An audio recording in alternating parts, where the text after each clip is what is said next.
Welcome to Straight Up No Chaser. I'm your host, Dr. Rhonda Travitt. I'm here today with the Executive Director of the City of College Park, Mr. Artie Jones III. Thank you, Mr. Jones, for being here with us today. Thank you, AJ. Mr. Artie Jones, but you prefer to be called AJ. Yes. So thank you, AJ, for being here on Straight Up No Chaser with us today. Okay, thank you, Dr. Travitt, for inviting me. You are the Executive Director of College Park. What exactly does that? Okay, I kind of hold two roles in College Park. The first is I'm the Economic Development Director for the City of College Park, which I broker a lot of deals and I communicate with mayor and council to put incentive packages together to attract business and commerce to the city. And then I also serve as the Executive Director of the Development Authority of College Park, which is branded clearly College Park, land in plain sight. The Development Authority has the ability to acquire property, sell property, and right now I control roughly just under 500 acres of real estate around the busiest airport in the world, Wow. Hartsfield-Jackson Atlanta International Airport. So most of the work that we see being done in College Park, that's a direct result of you? I would say 90% of all the development that's going on in the city of College Park, I've probably touched in one way or another. As you look around the Georgia International Convention Center, which is the second largest convention center in the state of Georgia with the largest carpeted ballroom, that is owned and operated by clearly College Park. And all the developments around it, the Gateway Marriott Hotel, the office buildings, the Spring Hill Suites, the new Renaissance Hotel, the Marriott AC Hotel, which is currently under construction. All of the cranes that you see around the Georgia International Convention Center, those are all projects that College Park, clearly College Park was involved with. How did you get into this? It all started when I was in college, and I had a lot more fun than I should have. I went to an HBCU, Savannah State University. I pledged Alpha Phi Alpha Fraternity Incorporated, and shortly thereafter, I kind of lost track of getting my education and enjoyed myself too much. So I dropped out of school for a little while. Once I came back about a year later, I talked with my professors and my counselor, and I said, how can I get out of school the fastest? And they told me, well, you should probably go into political science. So I said, okay, that's what I'll do. So I went through, finished up with my political science degree, went on to get my master's degree in public administration, did an internship, and the rest was history. I was hired out of college as the Director of Community and Economic Development for the city of Brunswick in the year 2000. Wow.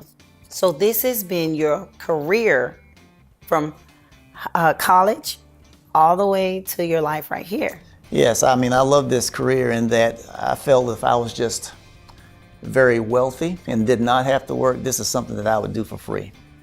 So that's a passion, and that's how you can do it so good. So it's not like work, it's a pleasure. Yes, it is. It's definitely a pleasure. I meet so many great people. I work with so many great people at the City of College Park. I can work with the single mother who wants to own her first home to the multi-billionaire developer to develop, hotels and office buildings. Wow. So what else is going on in the city of College Park? What in the airport city? What is airport city? Yeah, the airport city is probably the largest project that I'm working on in the city of College Park. It's about 420 acres. It includes a 9-hole golf course that may be converted into an 18-hole. A golf course? Yes, a golf course, the College Park Municipal Golf Course. There's going to be a number of office buildings. We're looking at having about 1 million square feet of Class A office. We're looking at about 700,000 square feet of retail to include restaurants and stores that sell soft goods like clothing. We're looking also at building several additional hotels. College Park has 35 hotels right now, and I would say within the next 3 years we'll have about 40 hotels. In the state of Georgia, College Park comes in number 4 as the city that has the fourth highest sales tax from hotels being collected. It starts off with Atlanta, Savannah, Georgia, Cobb County, College Park, and Gwinnett. So we have a great deal going on within this little town of College Park, which is 10.1 square miles in size. Wow. And what's your population like here? The population here is very, very small. It's under 15,000, but our daytime population is right at about 220,000. The reason being is that Hartsfield-Jackson Atlanta International Airport is half of it is in the city of College Park. So you have a lot of people that work here during the daytime that do not live here. Wow, that's amazing. And the Hawk Stadium is here? Yes, we're building a new multi-purpose arena for the Atlanta Hawks, their G League team. They are called the College Park Skyhawks. We negotiated a deal with the Hawks about 2 years ago, and right now we have a $42 million arena that's under construction. It's approximately 100,000 square feet in size, wow, and it has the capacity to hold 5,000 people. And it will be used for not only the Hawks to play there, the Skyhawks, but also to have concerts, convocations, sporting events, high school, collegiate events, but a number of events there. And it's going to be a great facility to provide good, clean fun to residents and visitors in the area. College Park is on the move. It's really on the move because every time I come through, and I'm always in the airport, I mean, the airport is being reconstructed. You have a whole stadium that's being constructed. So how do you manage life doing so much? It's such a heavy mantle, that's what I'm gonna call it. Such a heavy mantle doing that and managing life, family, you're married, you have children.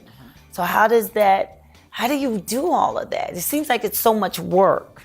Yeah, well, I have a great deal of support, at the job, with a lot of good, competent people that support me, and I support them also, a lot of good staff people. I have a lot of support from my wife and family also. I have, a son that's as old as, 23 years old. He's in the military. My daughter that's going to go to start law school next year. Then I have 3 additional kids, at home right now, and they hang out with me at City Hall. I mean, when I'm at a public event, they're at a public event. If it's a ribbon cutting, they're there also. So I'm able to integrate my family life into my work life and vice versa also. That's beautiful. So let me ask you, how does it feel to be in that light all the time? As long as I don't feel like I'm in the light, I'm good. Just like right now, it makes me nervous to be in front of a camera, But the thing is that when I get into, I feel this is my passion. I forget about everything else, and I just follow my heart, and I do what's in the best interest of the community. Whenever I come and work in a community, and I've worked in 3 communities over my career, I don't just work in the community, collect a paycheck and leave. What I do is I become a part of that community. Wow. My family worships there. My kids go to school there. Yes. My kids are in dance and they play Little League football and sports there. They run track. So we are fully integrated into the community. So if I'm living in the community, if I am actually participating in the community, I want the best for that community long term. Whenever I look at developments, I don't look at developments of what's going to happen within the next 3 to 5 years. I look at what is going to be my, after 30 to 50 years, what am I going to leave here within the city that I can come back and point at and say, hey, I had something to do with that. I am thoroughly impressed. I'm impressed with your heart and your passion, because you have a passion for your people. Yes. So you're not just like here drawing that check, like you said. You have a passion to see it grow and to be successful. Yes. So what made you like that? It's probably my dad, my family. I have 3 siblings. I'm the oldest. My parents always called me the experiment. But my family has always taught me a responsibility, and they've provided me with a foundation of morals. And when I was 7 years old, my dad was elected to county commissioner of Camden County. He was the first African American commissioner elected in Camden County as a commissioner. And at the same time, in a community where it was roughly about 75%, white population. So, people must have liked him a great deal for him to get elected. Yes. But at 7 years old, I never really paid attention to what my dad was doing. I just knew that he was talking with people for a long time. I was bored and I was just kind of around doing my thing. And then, fast forward 17 to, 20 years later, I'm working in government. So I guess some of that rubbed off on me. Wow. Wow. Wow. I'm just thoroughly impressed. And I think everybody that comes through College Park is very, very popular in the state of Georgia. People know about College Park. When I lived in Texas, people knew about College Park. Okay. They would say, "Do you live in College Park?" Because College Park is very popular and it's black. A lot of us here. Yes. Do you know the ratio? Yeah, College Park is roughly about 79% African American. Wow. And I was very impressed even before I took the position as the Economic Development Director for the City of College Park. When I did my research, I was really shocked that a community that was predominantly African American had such a robust Yes. economy. It was very diverse. In College Park, you have the largest private school in the continental United States. Woodward Academy is here. Really? And it's very, very prominent school. And the thing is that, Chick-fil-A's corporate headquarters is here within the city of College Park. This is where they're home. I didn't know that. Yeah, for a restaurant to be closed on Sundays and to be the largest chicken restaurant as far as provider, and at the same time it's the fourth largest restaurant period out of all chains, that's quite impressive. And it had its humble beginnings in Hapeville, Georgia, but this is their home. What is it about College Park? College Park has so much to offer. There are so many misperceptions of College Park. When I was first hired to work here, and I told an individual that had lived here in the Atlanta metro area at one time, I said, "Yeah, I'm going to work in the city of College Park." And they says, "Oh no, you can't go there, not College Park." They thought I was talking about College Park, Maryland. Okay.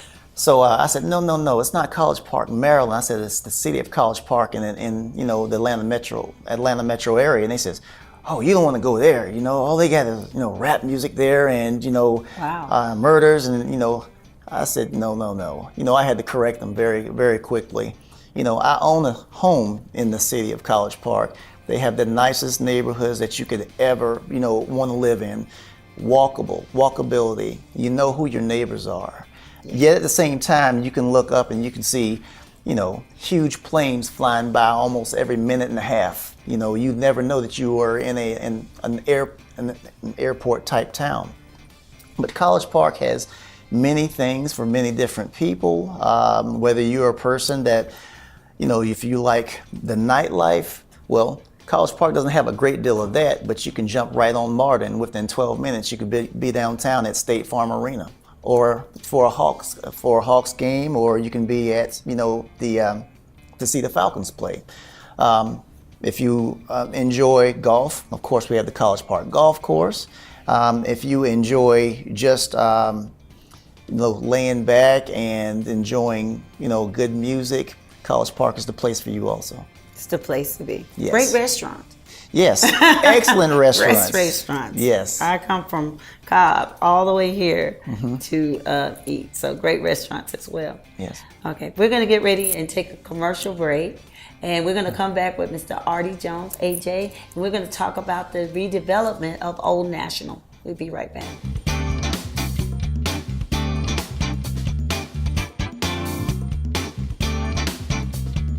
We are back, and we are with Mr. Artie Jones III, AJ. He is the economic developer of College Park.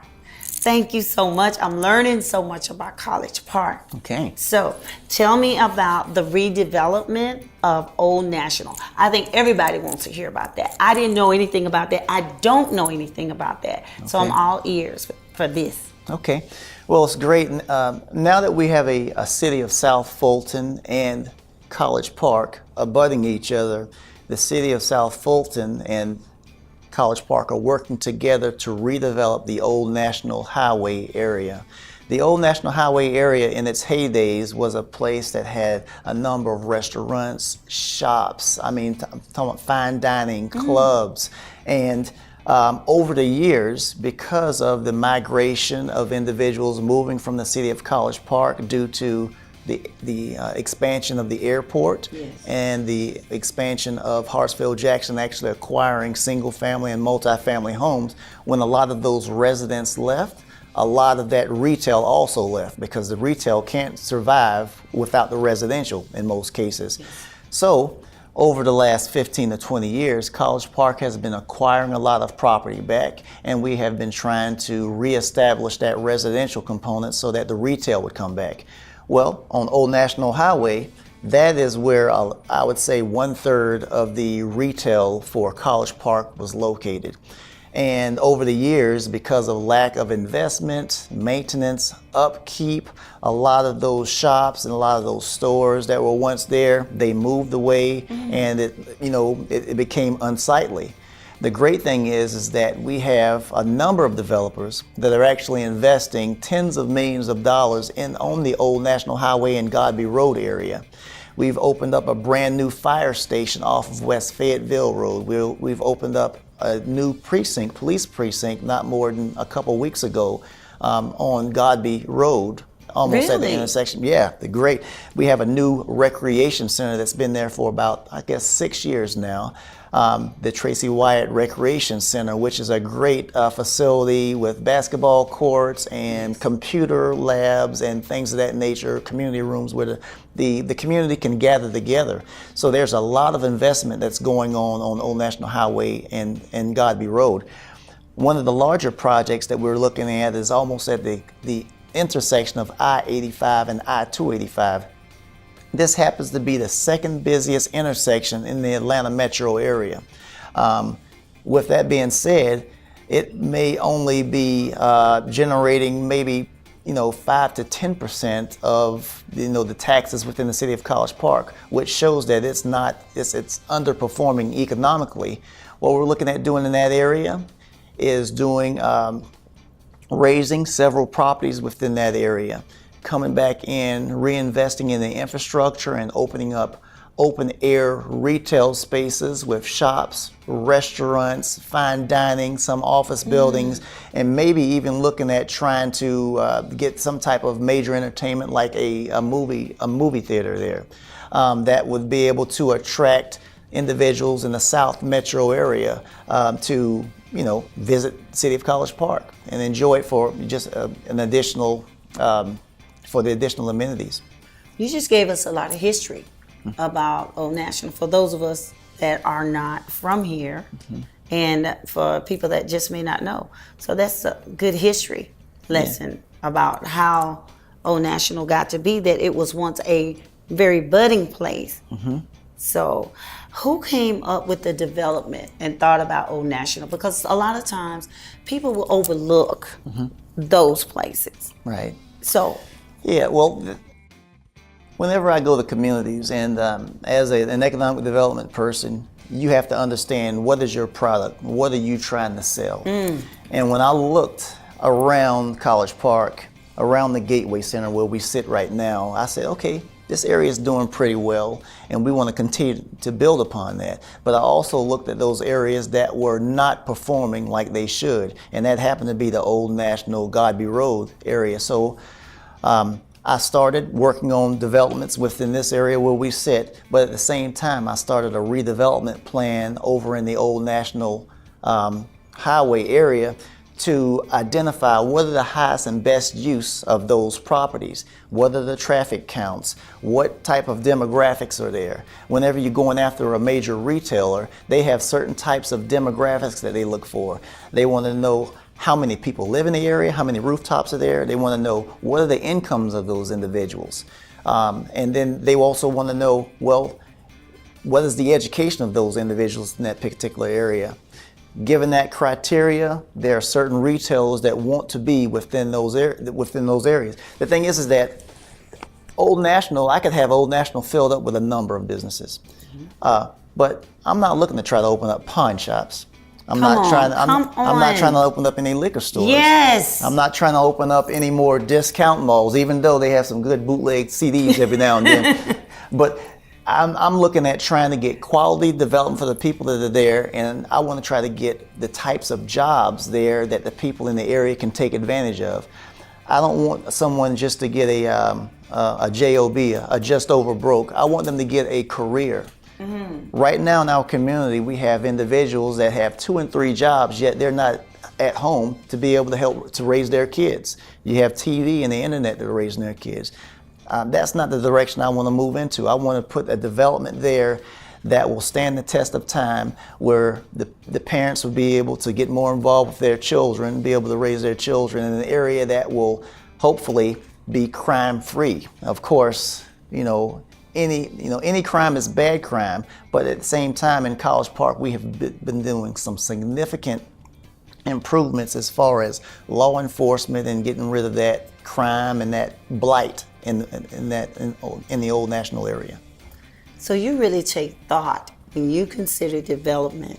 You're really taking thought, and you're really looking, and you're looking past, and you have to have, that has to be like God-given vision to see and to know that this is what I want, and wanting the best for your people. Yeah, the thing is that what I am is probably a glorified salesperson. For me to be able to reach out to a developer and get him, to invest tens of millions of dollars in an area, I have to have a pretty good story. Yes. And I have to have, the thing is that he's just not going to believe me. He's going to go back and he's going to check those numbers. So not only do I have to have a good story, I have to make sure that the area is in a position where he wants to invest in that area. If he had the opportunity to develop $10 million in this area here that has no crime, or invest $10 million in this area that has crime, he's probably going to invest in the area that has very little crime in it, more than likely. I work very closely with the College Park Police Department, which has 115 sworn officers. Usually a community of the size of College Park would only have about 35 sworn officers. We have 3 times as much. With us having 35 hotels in the city of College Park, we are not only trying to police the permanent population of 15,000. Yes. Well, we're trying to police everybody that's in those hotel rooms, which comes up to about 57 hotel rooms. And then also for that, we're trying to police that daytime population of almost 220,000. So we are working very, very closely with the police department as we look at economic development. We have to tell our own story, and for some time, our story wasn't really all that appealing, but now we're on a comeback, and we want to let the entire Atlanta metro area know that College Park is serious and we're for real. And College Park is definitely a place that you can land in plain sight. Wow. You're mild, but you're fierce. Because to go out and be able to do that, that says a whole lot. And may I ask you a question? Yes. How has that affected you, being a black male, going out with tens and millions of dollars trying to get people to invest in black property? Whenever I go out, regardless of who I talk to, I communicate to, Yes. I don't really think of myself as a black person or a white person. Yes. I feel that I'm the best person to give that story. Wow. And that whenever I walk in the room, I want the respect that you're going to give anyone else. And, you have to demand that respect. Regardless if it happens to be a president or CEO of a company there, to, like I said, a single mother that's looking to buy her first home for her kids, you have to treat everyone with respect. And I really feel deep down inside, when you do that people will respect you. Usually people, they identify me with this bow tie. Every time you see me 6 days a week, I'm going to have on this bow tie, Monday through Thursday, and then, 5 days a week with a bow tie. But whenever people see me, they say, okay, that guy, he kind of has it together. That's what people tell me. I don't think Yes. of myself in that way, but I feel that, whenever I go out, I represent the city of College Park. Yes. I represent my family. I represent, my God. And I'm to be respected. And if I feel that other people aren't being respected, I feel like I have to be that person to step up to speak for those who can't speak for themselves. Yeah. It's amazing. I mean, I commend College Park. I know that it's doing great things. And simply because I met you today, I can see why it's on the move and driven, because you seem like a very driven person. Once you see it, you're going to make it happen. I'll try my best. My wife says this about me, that she says, like, you could just never sit down. You can never just be settled. And it's like, not really. I'm just going. I mean, I feel like if I just sit down, it seems like I need to do something, But like I said, one day I'll slow down. But as for now, I want to try to do as much as I possibly can while I can. What's going to be your legacy? Hopefully my legacy will be to help College Park realize about 2,000 new residents while I'm here, to increase the tax base by maybe a third at a minimum, by attracting a lot of Class A office buildings, something that you really don't see, south of I-20. Trying to attract retail power center here in the city of College Park. College Park for so long has been a pass-through for people to get to the airport, and as people leave the airport, they pass right back through. We want to be able to capture a percentage of those individuals to spend their dollars here in the city of College Park. My legacy is truly to try to help improve the quality of life in College Park overall for residents and visitors. Wow. Is there any office that you would run for? Not really. I'm happy with what I do, but if I see there's a need for an individual who has the best interest of the people in mind, and I see that there's no one else out there that's worthy to fill those shoes, that would be something I would consider. But you love what you do. I do. I do love it, and like I said, if I could do it for free, I would. Wow. Thank you so much All right, for being thank on you. Straight Up No Chaser today. All right, thank you, Dr. It has Travis. been a privilege. Thank you for sharing and enlightening us on College Park. Well, thank you for inviting me, and like I said, please come back and visit and come and eat in our restaurants. We'll be happy to take you out for some coffee. We're definitely going to do that. Right. Thank you for tuning in today. Well, before we go, Yes. How about this? Tell us how they can contact you and find out more about the development of College Park. Okay. Well, I can be reached at 404-669-3764. And also you can visit College Park's website at www.collegeparkga.com and visit the Economic Development webpage, and all of my information will be there. My staff's information will be there also, and we'd be happy to meet with you, talk with you on the phone, and do whatever we have to do to win your business. Awesome. Again, All right. thank you so much Thank you for being here. All right. It has been a privilege today interviewing with Mr. Artie Jones, AJ. I'm your host, Dr. Rhonda Travitt, coming at you, coming to you, coming for you. And I'll see you next week. Peace.